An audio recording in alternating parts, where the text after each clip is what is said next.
बढ़िया गाड़ी का ड्राइवर हम लोग हैं और हम रोज एक्सीडेंट करते हैं डेली एवरीडे। तो हमारे को अपनी हालातों के ऊपर खुद को गौर करने की जरूरत है और वो एक ही तरीका है। हमारा आका नाम का मोहम्मद मुस्तफा सल्लल्लाहु अलैहि वसल्लम ने हीरेगार से आने के टाइम में सबसे पहले एक ही शब्द बोला था, इकरा बिस्मिल्लाह रब्बिक।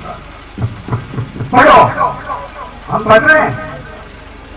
हम सिर्फ पढ़ने के लिए एक ही बात बोलते हैं कि सिर्फ कुरान पढ़ो, जबकि उस समय तो कुरान नाजिल भी नहीं हुआ था। उस समय नबी ने पढ़ने के लिए बताया था। क्या पढ़ने के लिए बताया था? तुम्हारी आंख से दिखने वाली हर चीज का गहन अध्ययन कर लो, आंख से दिखने वाली हर चीज का पूरा इल्म हासिल कर लो। हम क्या कर रहे हैं? गफलत में जी रहे हैं, कोई इल्म हासिल नहीं कर रहे। आज इतनी बड़ी कम्युनिटी है, क्या हमारी इस पूरे भारत के अंदर 20 करोड़ 25 करोड़ की आबादी है। कितनी हमारी फैक्ट्रियां हैं, कितने हमारे स्कूल हैं, कितने हमारे हॉस्पिटल है, कितने हमारे कोई इदारे हैं? नहीं है, छोड़ दो। सर सैयद अहमद खान ने बहुत जद्दोजहद कर करके एक अलीगढ़ मुस्लिम यूनिवर्सिटी बना दी थी।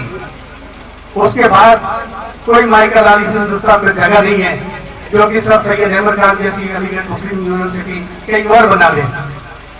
वक्त है हमारे को जागने का।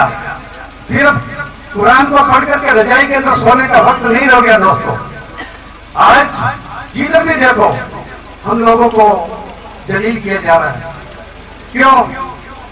क्योंकि हम डिसीजन मेकिंग टीम में नहीं है। कहीं पे भी डिसीजन लिया जाता है, उस डिसीजन मेकिंग टीम में हमारा आदमी नहीं होता है। पार्लियामेंट में कितने हैं आदमी हमारे? बहुत कम, पॉपुलेशन के हिसाब से कुछ भी नहीं है। विधानसभा में कितने हैं? सेक्रेटरी में कितने हैं? आईएएस कितने हैं? आईपीएस कितने हैं? मिलिट्री में हमारे अधिकारी कितने हैं? पैरामिलिट्री फोर्सेस में कितने हैं? फिक्र करने वाली चीजें हैं। पॉपुलेशन के हिसाब से हम अगर 20 करोड़ है तो 20 करोड़ के हिसाब से हमारा यहाँ पे 15% तो हर जगह पे हमारे डिपार्टमेंट में कब्जा होना चाहिए। आज हमारा किसी डिपार्टमेंट के ऊपर कोई कब्जा नहीं है। हम सारे के सारे किसी के मोहताज हो जाते हैं। एक मामूली थाने से एक कांस्टेबल का कॉल आता है और हमारे यहाँ पे नारे ढीले हो जाते हैं। हमारे को कांस्टेबल से ऊपर की चीजें पैदा कर लो ना, आईएएस आईपीएस पैदा करो, लेकिन वो कब होगी? जब इन मदरसों के अंदर ये बढ़ने वाले बच्चे जो है इनको हम आगे का रास्ता दिखाएंगे। हम सिर्फ एक ही जगह के अंदर कहेंगे सिर्फ हाफिज बन जाओ, हाफिज बनने के बाद में बेड़ा पार है। सिर्फ भाई बेड़ा पार नहीं है, वो अल्लाह के घर में बेड़ा पार होगा। वहां पे जो आपको वजन मिलना है वो मिल जाएगा। लेकिन दुनिया के अंदर अगर हमें इज्जत की जिंदगी जीनी है तो यहाँ आपको डॉक्टर बनना पड़ेगा, इंजीनियर बनना पड़ेगा, साइंटिस्ट बनना पड़ेगा, आपको व्यापारी बनना पड़ेगा। अगर आप ये नहीं बनते हो तो फिर हमारे को मुसलमान कहलाने का कोई हक नहीं है।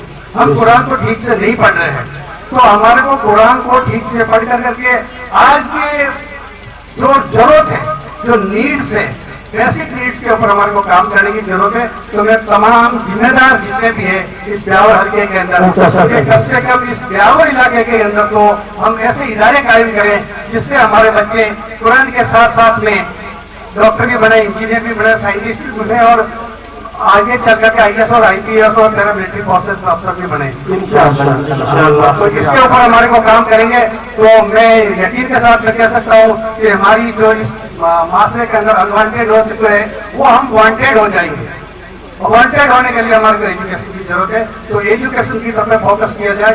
एजुकेशन को सिर्फ एक ही ना समझा जाए कि सिर्फ कुरान पढ़ना ही एजुकेशन है। ये तो बेसिक एजुकेशन है। Quran is basic. कुरान के बाद में जो चलनी है वो सेकेंडरी और हायर सेकेंडरी और कॉलेज और यूनिवर्सिटीज है, तो उसके ऊपर हमारे को गौर करना है। तो मैं उम्मीद करता हूँ कि मेरे जितने भी जिम्मेदार साथी है ब्यावर हल्के के, इस ब्यावर के अंदर आने वाले टाइम के अंदर एजुकेशन के बहुत बड़े इदारे बनाने के लिए यहाँ पे सारे के सारे आगे आएंगे और हमें एक मॉडर्न एजुकेशन के सिस्टम से कुरान की रोशनी के अंदर एजुकेशन हब बनाने की जरूरत है इंशाअल्लाह। वह दावानी अल्हम्दुलिल्लाहि रब्बिल आलमीन। अस्सलाम वालेकुम।